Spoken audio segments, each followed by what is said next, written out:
past tabletop exercises, I'll just mention that tabletop is really a practice exercise that every organization should be running. I run it like a Dungeons and Dragons campaign, and but there are CISA has several models on their website that you can use, and it's running through a scenario, and you should have all the stakeholders in your organization really Yeah. kind of involved. So not just IT. It shouldn't be just security running this. It should Yeah. be, legal. It should be your executive team, because those are the ones that are going to screw stuff up in an incident. Like, your IT team may have everything on point, but then your executive team is like, no, we need to have this up and running tomorrow. And, they may be decoupled from reality. And so that incident response plan and the tabletop exercise need to be used with your entire executive team, as well as your IT and security teams and legal, and pull in your insurance carrier. You can pull in the FBI. Bring in the stakeholders that are going to be involved in an actual incident. Yeah, you're actually building a collective muscle memory for this one. You need all your Absolutely. teams to be engaged in this. Yep. Otherwise, you Absolutely. don't know who's gonna fail. Absolutely, yeah, and I think that one of the important things is to think beyond the company. So Mhm. bring in your MSP, your MSSPs, your people that are external resources that are going to be, if you have outsourced legal, if you have outsourced law enforcement, your insurance carrier, like they are all happy to participate in this with you. So that don't just isolate to within your company, because during an actual incident, all those people are going to be sitting at the table with you. Yeah. No All place for right. siloing. Exactly. Exactly. Do we have any other questions to go through that have come in through LinkedIn? Okay, a quick example of a tabletop scenario. So, like I mentioned, if you go to CISA's website, they have frameworks and some sample scenarios. There's a lot online, but usually I kind of mention that I start with a business email compromise, or I start with kind of a people came in on Monday morning and the systems are down.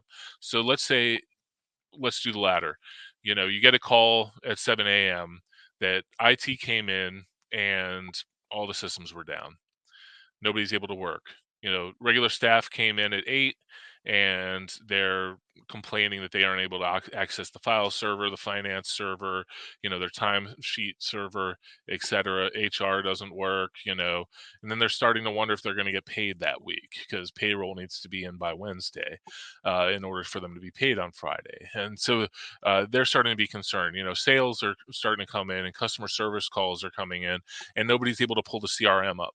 Nobody's able to pull up the service desk system, and everything is completely down. And they're wondering what to tell the customer, because they're calling and they have no answers. So this is your scenario. Okay, you have full outage.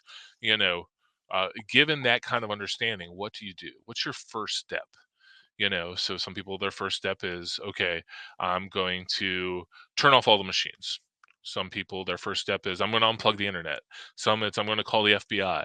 So it's identifying what your plan is. I'd recommend not turning off all your machines, because those machines contain that forensic evidence, and we don't want you to shut down all the machines and end up causing an outage where servers don't boot up then, because you did a hard shutdown on them as well. So, usually leaving the machines up and running is okay, but, cutting internet is a good option, because those threat actors are getting in through the internet. So, that won't save any problems that you have, but that'll stop any ongoing communication.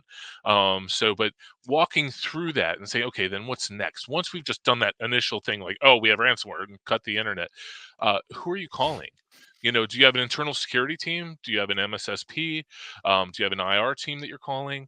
When does your organization decide to pull in the executive team? And it probably should be immediately, and let them know about the incident. And then spin up your internal IR team, and engage your IR plan.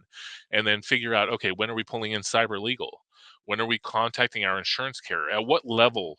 Like, is it stuff that we do ourselves, and at what level do we decide to call the insurance carrier?